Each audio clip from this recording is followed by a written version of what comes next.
आप सभी का स्वागत है।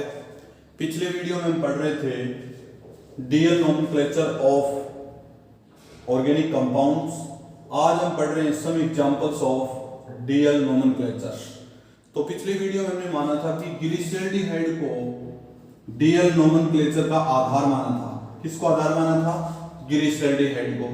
तो ग्लिसरॉल्डिहाइड को आधार माना था तो अपन ये बताया था कि यदि ग्लिसरॉल्डिहाइड में नीचे से 2 नंबर कार्बन में OH समूह यदि राइट हैंड साइड में हो तो नाम से पहले क्या लिख देते हैं? कैपिटल D, और लेफ्ट हैंड साइड में हो तो नाम से पहले क्या लिख देते हैं? Capital L। समझ गए स्टूडेंट्स? अब हमने एक बात ये भी पढ़ी थी कि मान लीजिए कोई OH के अलावा कोई दूसरा समूह हो, OH के अलावा क्या हो? कोई दूसरा समूह हो, तो नोमेनक्लेचर करते समय अपन क्या करेंगे कि छोटे समूह के सापेक्ष यदि बड़ा समूह राइट हैंड साइड में हो तो नाम से पहले क्या लिख देंगे? D, और लेफ्ट हैंड साइड में हो तो नाम से पहले क्या लिख देंगे? L लिख देंगे। ठीक है स्टूडेंट्स, आज हम उसके कुछ से अदर एग्जांपल पढ़ रहे हैं। जैसे मैं एग्जांपल देता हूं ग्लूकोज।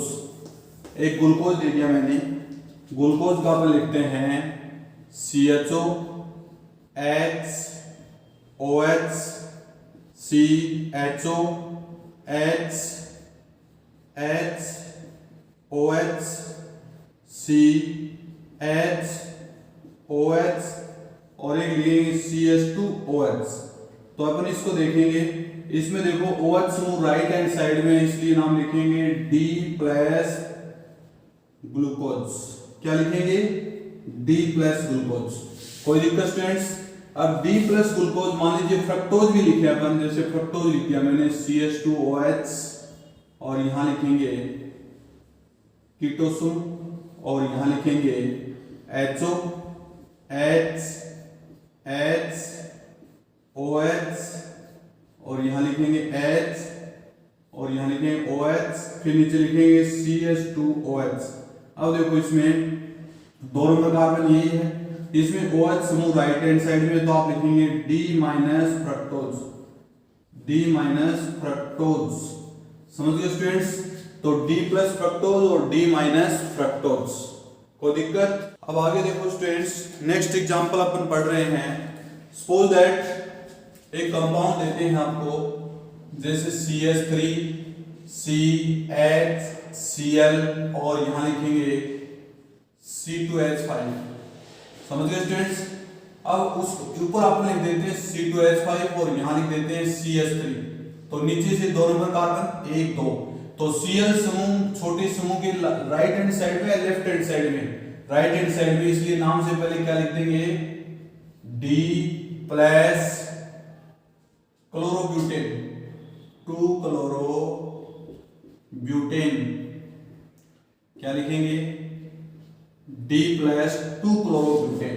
कोई दिक्कत स्टूडेंट्स?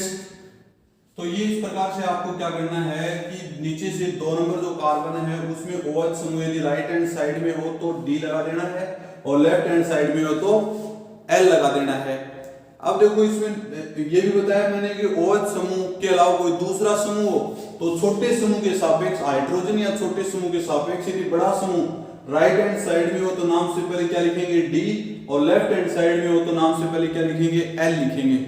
ठीक है स्टूडेंट्स? अब देखो कई बार एक क्वेश्चन आता है कि कैपिटल D कैपिटल L एवं स्मॉल d एवं स्मॉल l में क्या संबंध है? संबंध है। तो देखो स्टूडेंट, इसके लिए अपन ऐसा क्वेश्चन आ जाए तो अपन क्या करेंगे? इस प्रकार के क्वेश्चन में जो कैपिटल D और कैपिटल L, ये तो इसकी स्ट्रक्चर को बताते हैं, ज्यामिति को बताते हैं, जुड़ने वाले OH समूह की पोजीशन लेफ्ट हैंड साइड में या राइट हैंड साइड में, या फिर समूह की स्थिति कैसे है, ये इसके विन्यास को दर्शाते हैं। तो इसे आंसर में लिखेंगे कैपिटल D कैपिटल L किसी यौगिक के विन्यास को दर्शाते हैं, विन्यास को दर्शाते हैं, जबकि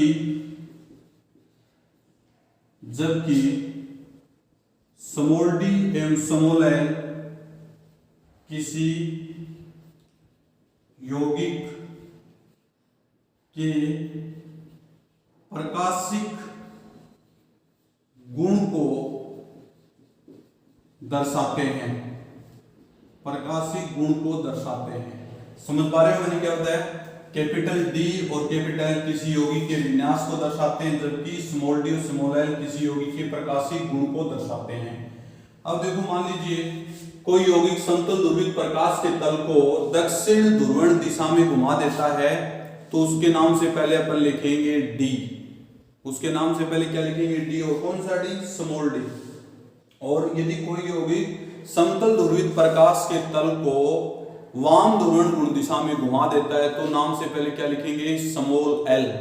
या इसको ऐसे मान सकते हैं, यदि कोई यौगिक प्रकाश के तल को क्लॉकवाइज दिशा में घुमा देता है, तो नाम से पहले क्या लिखेंगे? Small D. और एंटी क्लॉकवाइज दिशा में घुमा देता है, तो नाम से पहले क्या लिखेंगे? Small L. कोई दिक्कत स्टूडेंट्स?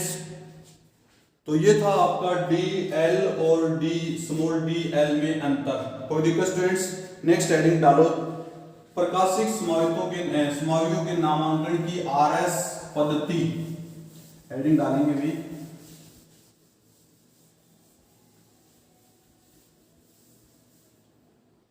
यहां लिखेंगे प्रकाशिक समावियों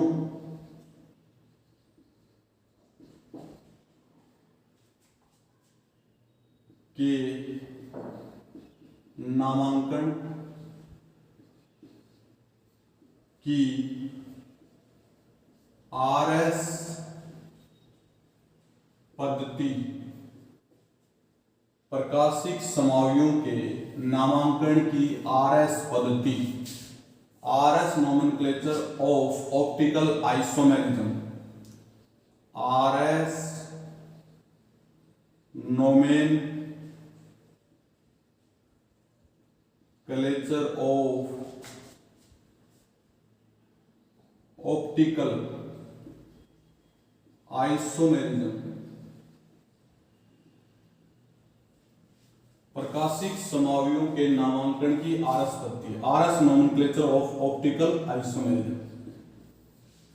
तो स्टूडेंट देखो, इसकी जो ये मेथड है आरएस नोमेनक्लेचर, इसमें एक क्वेश्चन एग्जाम में पक्का आता है, और इस क्वेश्चन से अपन आरएस नोमेनक्लेचर कैसे करते हैं वो अपन मेथड पढ़ेंगे। 2-3 नियम है इसमें।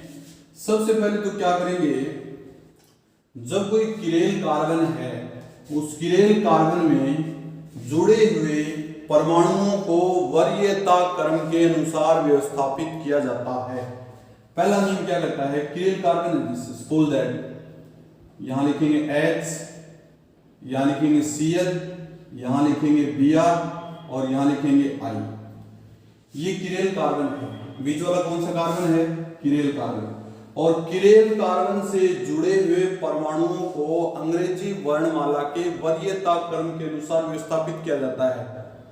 सबसे जो कम अधिक परमाणु क्रमांक उसको पहले लिखा जाता है, और सबसे कम परमाणु क्रमांक उसको बाद में लिखा जाता है। तो देखो, इसमें सबसे ज्यादा वरीयता किसकी होगी? Br की। फिर किसकी होगी? सबसे ज्यादा किसकी होगी? I की। फिर किसकी होगी? Br की। फिर किसकी होगी? Cl की।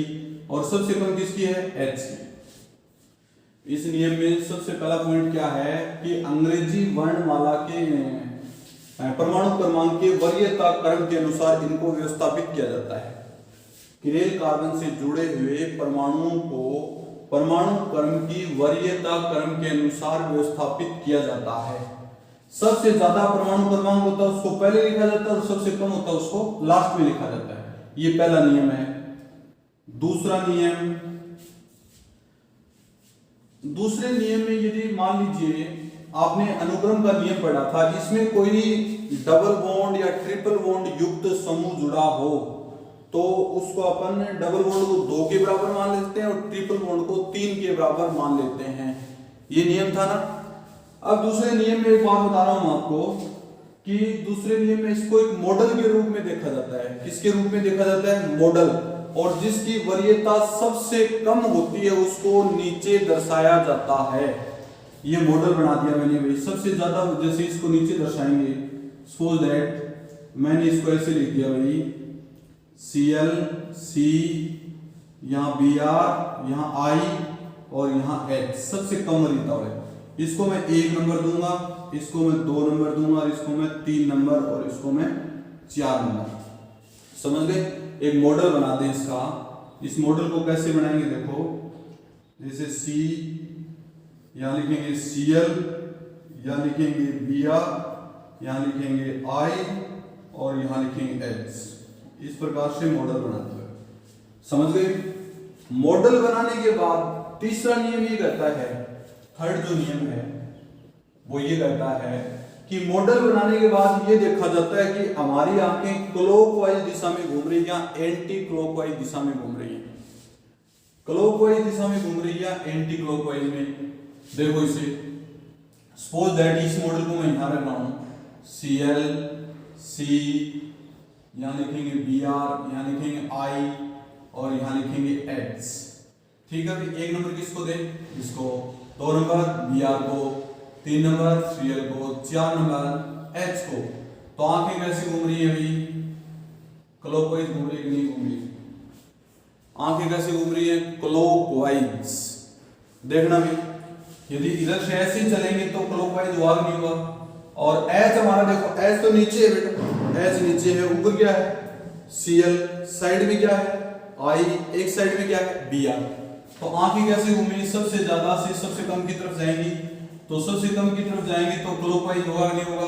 और क्लॉकवाइज हो तो नाम से पहले क्या लिखेंगे R, क्या लिखेंगे R। और फिर इसका IUPAC नाम लिख देते हैं। IUPAC नाम क्या है, सबसे पहले क्या लिखें ब्रोमो, फिर क्लोरो, आइडो, फिर लिखेंगे मेथेन। ऐसे लिखेंगे ब्रोमो,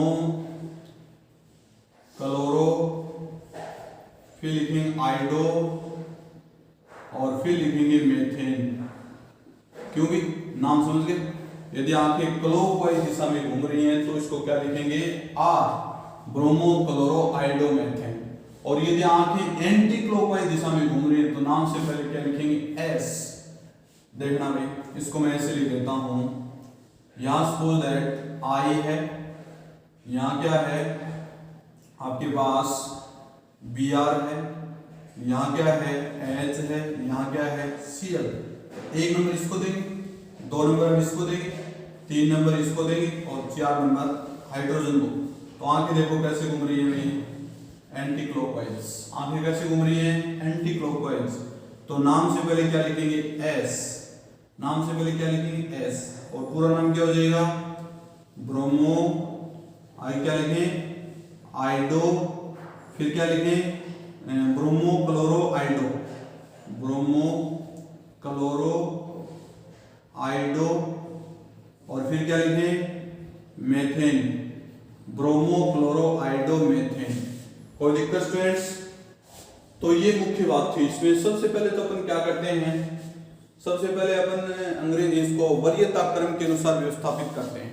वरीयता क्रम, वरीयता क्रम का मतलब जिसका ज्यादा परमाणु क्रमांक उसको पहले लिखा जाता है और जिसका कम परमाणु क्रमांक उसको बाद में लिखा जाता है।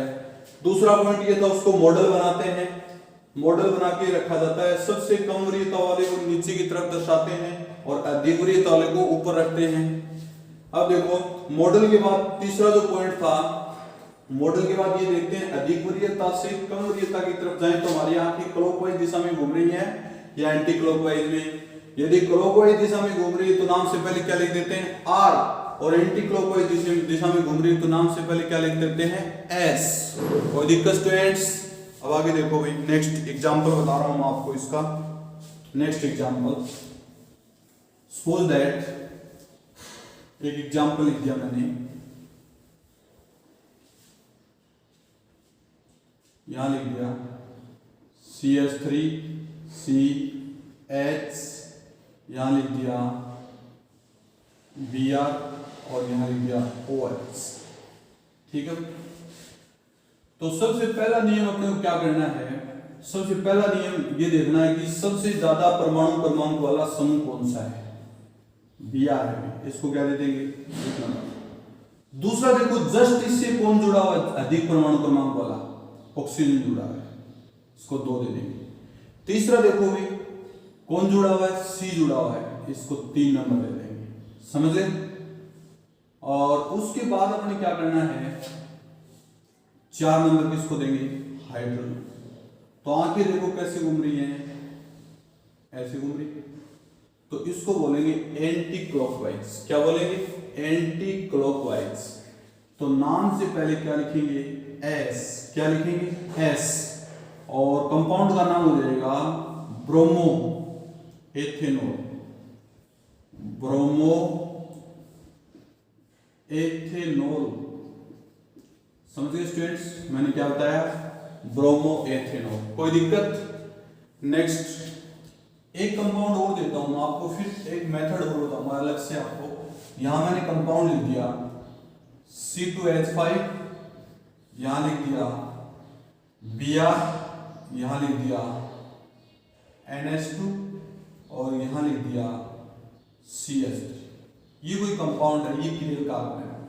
इसका RS नोमेनक्लेचर मेथड में आपको नहीं लिखना है।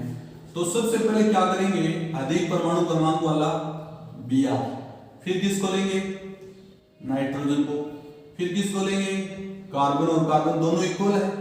बट देखो ये कार्बन है ना, ये कार्बन, इससे कार्बन और जुड़ा और इससे सीधा हाइड्रोजन जुड़ा हुआ है। तो आप क्या लेंगे, इसको 3 नंबर और इसको 4 नंबर। भी दोनों एक जैसे परमाणु हो तो आपको ये देखना है कि जिस परमाणु से अधिक परमाणु क्रमांक वाला कोई दूसरा परमाणु या समूह जुड़ा उसको वरीयता देंगे। तो इसमें देखो ये आपके पास H जुड़े हैं, इसमें कार्बन जुड़ा हुआ है, तो आप लोग इसको वरीयता देंगे, नहीं देंगे। अब देखो हमारी आंखें कैसे घूम रही है, ऐसे लिखेंगे। नाम से पहले क्या लिखेंगे, क्लॉकवाइज या एंटी क्लॉकवाइज, एंटी क्लॉकवाइज। नाम से पहले लिखेंगे एस, और फिर इसका नाम क्या हो जाएगा, ये एमिनो ये ब्रोमो है, तो पहले कौन सा आएगा, एमिनो। तो ऐसे लिखेंगे 2 amino, amino comma 2 bromo, 2 bromo comma, फिर क्या लिखना आगे, 4 कार्बन है इसमें, तो ब्यूटेन, ऐसे लिखेंगे ब्यूटेन। कोई दिक्कत स्टूडेंट्स। ये आपके 1 या 2 नंबर की क्वेश्चन बेटा इस पीरियड से आते हैं, तो आपको ध्यान रखना है इसमें ये क्वेश्चन 2 एमिनो 2 ब्रोमो ब्यूटेन्स। कोई दिक्कत, ठीक है भाई, ओके। बाकी अपन नेक्स्ट पीरियड में करेंगे।